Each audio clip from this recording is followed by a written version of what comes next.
Hello, this is Tiffany, and I'm here with another Substack reading. So, I'm in my studio apartment, and I just had a really delicious bowl of chicken and rice that I made yesterday. And before the sleepies hit, I would love to read you what I wrote today. All right, let's get into it. The title is I Resent Christianity, Its Best Bud, Colonization. My resentment towards Christianity has reared its familiar head once again. I just started season 3 of Blowback, the podcast, which I was recommended by my friend Emma, about the Korean War, and wow. Just when you think you've heard the worst of imperialism, it never ceases to shock me what humans are capable of. Last month, I listened to season 2 about Cuba, and it was very educational, eye-opening, and disturbing. It is a great podcast that gets into the details of what happened from an anti-imperialist / colonial viewpoint. Hold on, give me 1 second. Okay. For context, I grew up in a conservative evangelical Christian household. Everything was about Jesus, and I found solace in the faith growing up. When I felt so alone at home, I prayed and felt God's presence. I basically never felt lost or purposeless because it was clear what my life was for, pleasing God and spreading the gospel. It's so great to have certainty about so much that happens after you die, what life is about, who God is, how the world was created, what the cause of evil was. I almost envy the past me that had all the confidence and peace. It was just so great to be like, I have the answers to all these things, and this is my one life's purpose, and I know who God is, and I know what to do, what not to do. It was really luxurious. Okay, back to the text.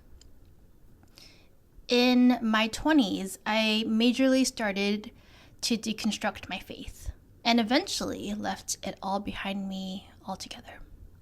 Connection to God / spirit / universe is still very much important to me, but I'm done with the religious piece. So back to the podcast. So far, I've only listened to the first 2 episodes. They are setting up the context to the Korean War, and the following was part of that context.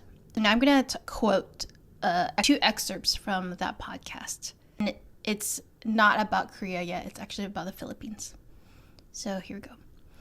Filipinos, with whom the Americans had once fought against Spain again, not totally unlike the Cubans, were now being slaughtered by the U.S. troops. The historian Ken de Beauvoir wrote a book, Agents of Apocalypse, about how the Philippines developed the highest mortality rate on the planet at the time of this war. Here's a key excerpt. He writes, "It appears that the American war contributed directly and indirectly to the loss of more than 1 million persons from a base population of about 7 million. Here's an account of McKinley speaking before a Methodist congregation in 1899. Now McKinley begins by telling his audience that he, quote, didn't know what to do with the islands.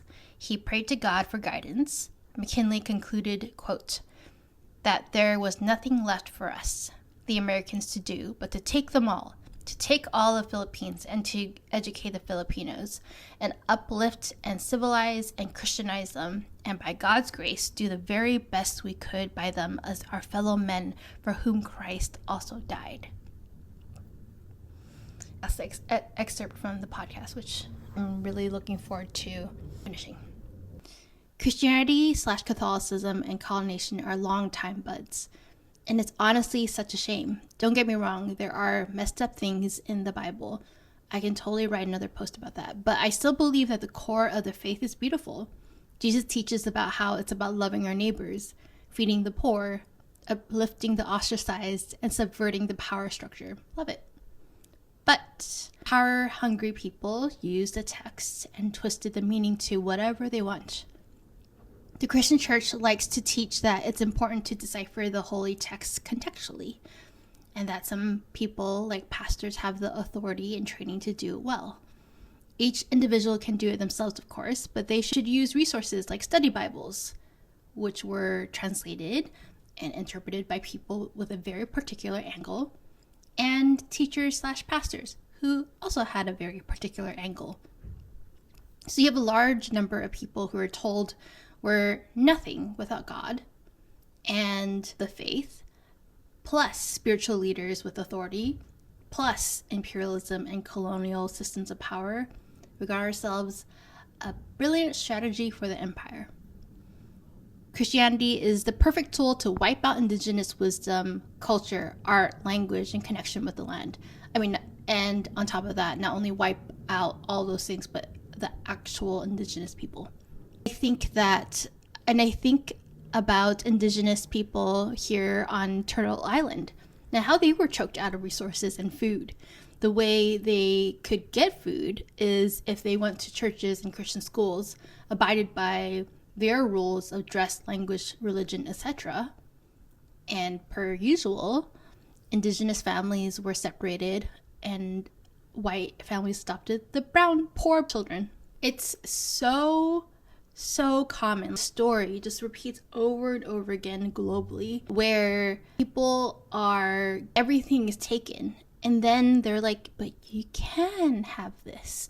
I'll give you a place to live if you just cancel out like who you are and your identity and your culture and your lineage. The thing about religion is that it disguises itself as soft because it's about God and faith. It's not about government or politics. LOL. Also, like, they used to say that all the time in my church. It's not about politics or about the government.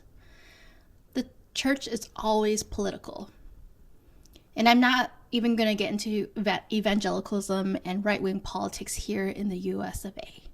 I'm also not going to get into missionaries or mission trips.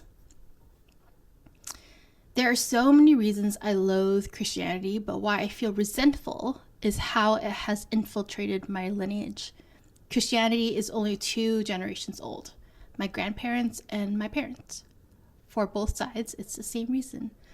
They were in Hong Kong during the colonial Britain era. They went to Catholic schools and Christian churches. My paternal grandmother was a dynamic Christian teacher and missionary all the way into her old age. And may she rest in peace. She really was incredible, but the faith was everything to her. When my parents immigrated to the States in the 80s, they found a Chinese community church. Some of my fondest memories and most fundamental moments were created there. My mom was a choir director, and my dad was a deacon and Bible teacher. So much good food and community. In many ways, I feel lucky to have been brought up in that environment surrounded by Chinese folks. And I get it. Joining a church is a really great way to get plugged into a community. But at what price? To state the obvious, the patriarchy, homophobia, transphobia, racism, abuse, dishonesty, etc. is not worth it. One thing I know for sure is that my lifetime is meant to purge Christianity from my lineage. Whether I have kids or not, it stops with me. That is the healing that I know I am meant for. I've been talking a lot about the differences and similarities of Christianity and Islam with Janine, and it has sparked a deeper love of the faith I want to protect. I do believe in God and how this lifetime is about resisting oppression and engaging in class war. A life lesson I'm learning is how to let go of things that I'm not meant to know. It's okay that some things are a mystery. There is enough that we do know. All right, that's a little crumb of my religious trauma. So for my ending question, what does liberatory imagination spark in me today? Deep, deep healing. Healing that radiates before me and back behind me to find time and space. It sparks in me a relationship with spirit and faith that actually supports all of us. I can't wait to see the day when we don't elevate people as higher and when we don't diminish people less than. Celebrating and uplifting people has a different vibration from celebritizing. Yeah, and we need to heal. All right, that's it for today. I hope that you are having a grounded day and more from me next time.